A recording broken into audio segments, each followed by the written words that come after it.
front on motoring roads, subway lines, offices opening, schools filling, people moving with purpose.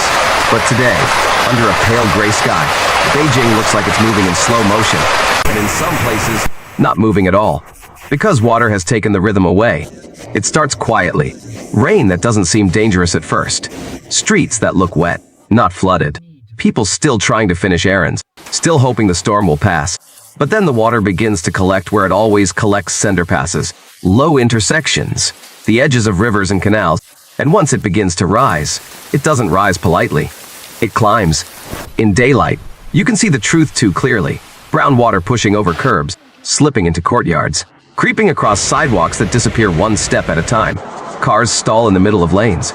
Drivers step out, look down at the water around their legs, and realize the street has become something else. Something with weight. Something with a direction. Families don't panic all at once. They do it in stages. First, they lift valuables higher. Then they lift children higher. Then they lift each other's voice, calling out names, checking doors, asking who has medicine, who has a phone with signal, who still has an elderly parent inside. And the hardest part is that it's daytime. There's no darkness to excuse confusion. No night to hide what's being lost.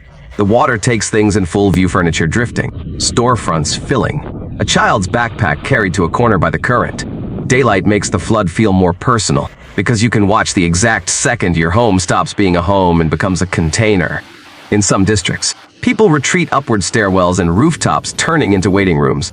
You see silhouettes along ledges, not dramatic, not cinematic, just quiet human figures scanning the streets for help, waving when a rescue boat appears, holding children close because there is nothing else to hold. And then the city loses power. Not everywhere, not all at once, but enough to change the air. Streetlights dead in the middle of the day, elevators frozen, phones charging becomes urgent, communication becomes fragile. Even daylight feels colder when the systems you rely on start shutting down. Emergency crews move through flooded blocks with boats, ropes, and calm voices that have to compete with fear. Shelters open in schools and public buildings. Volunteers hand out dry clothes, warm meals, and blankets. These are small things until you've lost everything else. Then they become the difference between despair and survival. There is another danger that hangs over this kind of flooding: the ground after the water. Saturated soil means instability. Slopes can fail, roads can crack. A route that looks safe at noon can become impassable by afternoon.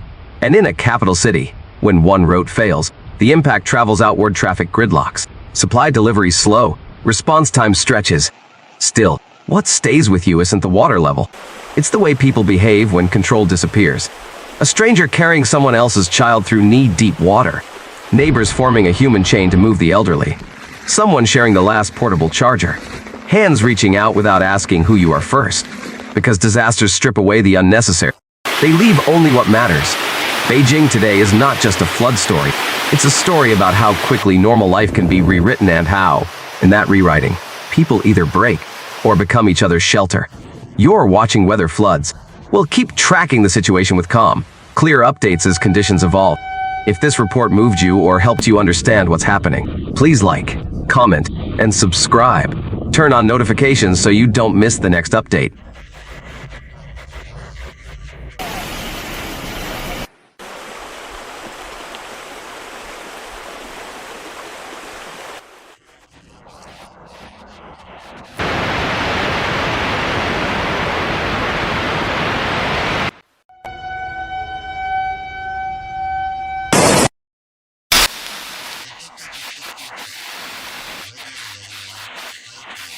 Issued for several counts.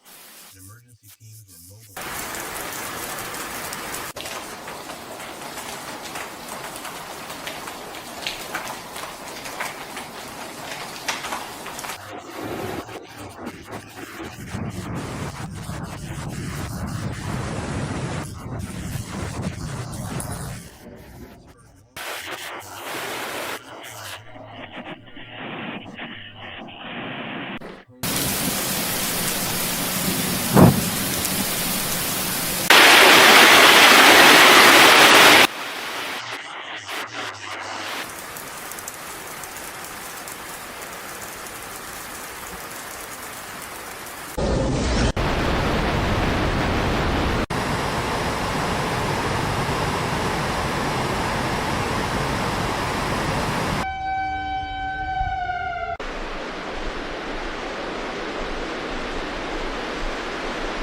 are of particular concern due to the combined rainfall